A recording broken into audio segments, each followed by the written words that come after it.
Bismillahirrahmanirrahim. Assalamualaikum warahmatullahi wabarakatuh. Waalaikumsalam warahmatullahi wabarakatuh. Alhamdulillahirabbil alamin wassalatu wassalamu ala asyrafil anbiya'il mursalin wa ala alihi wa ashabihi ajma'in.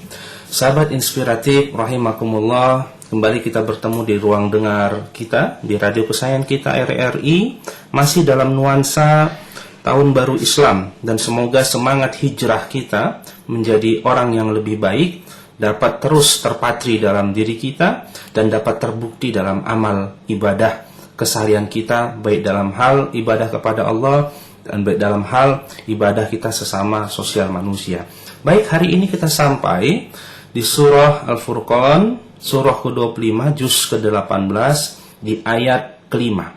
Allah berfirman, A'udzu billahi minasy syaithanir rajim. Bismillahirrahmanirrahim. Qalu asatirul awwalin iktatabaha fayatumla 'alaihi bukratan wa asila. Yang artinya, dan mereka berkata, itu hanya dongeng-dongeng orang-orang terdahulu yang diminta agar dituliskan. Lalu dibacakanlah dongeng itu kepadanya setiap pagi dan petang. Sahabat inspiratif rahimakumullah, pendengar penyejuk hati, ini adalah lanjutan dari ayat yang telah kita bacakan sehari sebelumnya.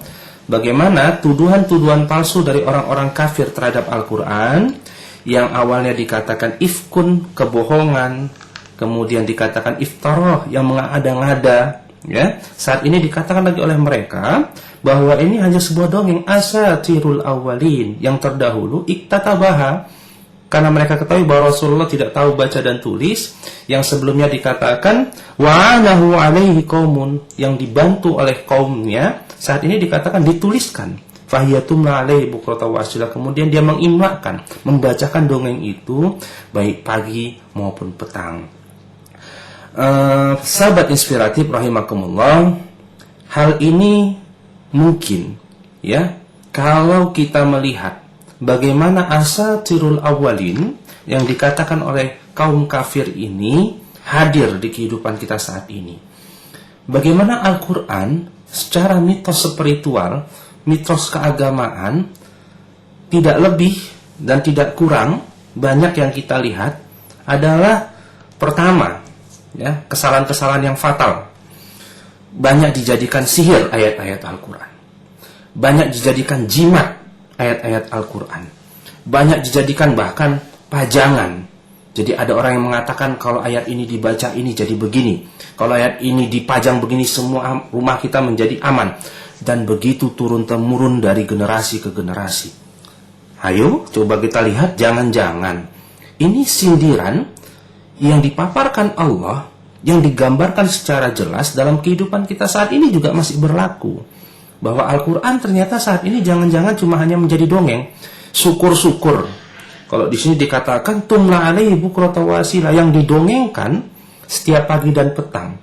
Boro-boro jangan-jangan kita baca Quran aja, jangan-jangan tidak. Cuman kita dengar bahwa dongeng Al-Quran adalah sebuah kemujizatan terbesar sepanjang zaman.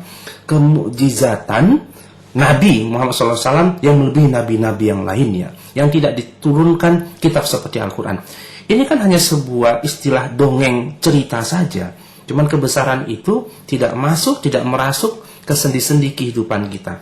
Maka sahabat inspiratif, sebelum di studionya ada Ustadz Perdana, kami ingin menegaskan, Rasulullah juga pernah bersabda, yaqra'unal Qur'an la yatajawazu hanajiruhum. Jadi banyak orang kadang membaca Al-Quran hanya sampai di kerongkongan saja, tidak sampai di pemahaman, tidak sampai pada amalan.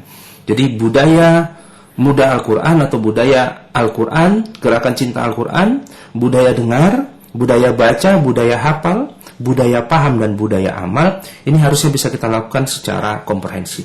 Tafadhol, silakan Ustaz Perdana bisa nambahkan. Ya, terima kasih Ustaz Fadli. Pada pendengar rahimakumullah, semakin menarik ketika kita membahas satu persatu, melanjutkan kajian kita di dalam surah Al-Furqan ini. Karena sekali lagi di ayat kelima ini kita harus melihat di mana bagaimana reaksi, respon, ucapan yang terlontar dari mulut orang-orang yang kufur itu ketika mereka berusaha untuk mendiskreditkan Al-Quran dengan argumen yang bukan argumen, dengan tuduhan yang bermacam-macam. Di sini mereka mengatakan ini Al-Quran ini adalah dongeng yang orang-orang terdahulu. Ya, tapi kalau kita mau coba untuk perhatikan secara lebih jeli, maka orang-orang yang kufur, orang-orang yang keras kepala, orang-orang yang tidak mau menerima kebenaran adalah orang-orang yang paling banyak cakapnya dan saling berbenturan satu sama lain. Orang yang paling banyak apa istilahnya ya, paling banyak alasannya ya, tetapi ternyata tidak ada satupun yang benar begitu. Kalau bahasa ininya tong kosong nyaring bunyinya, banyak cakap tapi tidak ada isinya. Dan inilah kita bisa lihat begitu. Ya, jadi salah satu tanda daripada sikap keingkaran, kebandelan, keras kepala itu adalah kalau ternyata di dalam ketidakbenaran, maka akan terlontar ucapan-ucapan yang sangat banyak dan itu tidak ada maknanya semuanya. Ya. Di ayat keempat sebelumnya mereka sudah mengatakan in haza illa ifkun iftarah, ini hanyalah kebohongan yang diada-adakan oleh Muhammad. Itu satu. Ya, tetapi di ayat kelima ternyata ini berbeda lagi dan saling berbenturan antara ucapan pertama dengan ucapan yang selanjutnya. Ini adalah dongeng orang terdahulu. Ya, yang pertama dikatakan ini buatan Muhammad, yang kedua dikatakan ini adalah dongeng orang terdahulu. Jadi mana yang benar ini? Ya, kenapa bisa sampai terjadi perbenturan ucapan dari orang yang sama? Jawabannya adalah karena otaknya sudah tidak waras lagi. Ya, karena otaknya sudah tidak berfungsi lagi dengan baik. Jadi ucapannya kalau orang Arab bilang itu mulakbat, ya, tak jelas lagi, ya, ibarat orang gila, entah apa-apa yang diucapkan. Tidak ada argumen yang kuat, hanya sekedar mengucapkan dan saling tidak ini. Di mana kau tinggal? Aku tinggal di sana. Itu kalau ditanya sama orang gila ya. Di mana kau tinggal? Aku tinggal di misalnya di Brigjen Katamso. Di mana kau tinggal? Aku tinggal di Teladan. Kan sudah beda. Nah, inilah yang terjadi pada saat itu. Nah, kita harus kembali lagi melihat karena memang Al-Quran ini sebagai sarana pada kita untuk melakukan introspeksi dan penyadaran bahwa orang yang taat kepada Allah itu adalah orang yang selalu melaksanakan lebih banyak kerja daripada ucapan. Ya, sebaliknya orang yang pemalas, orang yang tidak mau taat kepada Allah, belum lagi apa-apa dia sudah berbicara, ya.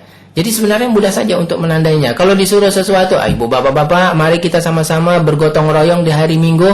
Ya, kalau orang yang malas itu dia akan mengeluarkan komentar. Kenapalah harus Minggu, hari orang mau begini, begitu. Ya, kenapa tidak dibuat saja jadwal dan sebagainya? Ucapannya akan sangat banyak, tetapi pas hari hanya dia tidak akan turun ke lapangan. Ini yang terjadi pada orang-orang yang kufur. Ketika ucapan lebih banyak dari perbuatan dan ternyata ucapan itu adalah untuk hal-hal yang tidak benar, maka itu adalah salah satu tanda daripada ketidakstabilan diri orang tersebut dan dia adalah orang-orang yang harus waspada di dalam menjalani kehidupannya secara agama dan juga secara fisik dan di dalam menjalani kehidupan kesehariannya. Saya kira itu, Ustaz Fadli. Syukran sahabat Dana. Hal ini persis ya, Allah juga membenci kabur maqtan indallahi an taqulu ma la taf'alun gitu ya. Jadi banyak orang banyak bicara memang. Jadi inilah praktek di tingkat sosial masyarakat. Orang beres banyak bicara. Orang beres banyak bicara. Ini sekarang terjadi di dunia politik Indonesia juga. Betul, benar. Debat panjang sana, debat panjang sini ya. Panjang kali lebar yang luar biasa. Teman faktanya korupsi tidak ada solusi. Korupsi juga di mana-mana, bahkan di partainya sendiri juga malah lebih banyak korupsinya, di tempat orang-orang yang lebih banyak bicaranya. Jemaah rahmati Allah Subhanahu wa taala, demikian kiranya kita dapat mengambil hikmah ya dari apa yang termaktub dalam Al-Qur'an ini, bahwa Al-Qur'an ini tidak tercipta dengan sia-sia. Ini dituliskan agar kita tidak menjadi bagian dari umat-umat terdahulu yang ingkar. Umat-umat yang terdahulu ingkar secara hatinya, baik ingkar karena kebodohannya, karena tidak kemampuan intelektual untuk mencapai kebenaran itu.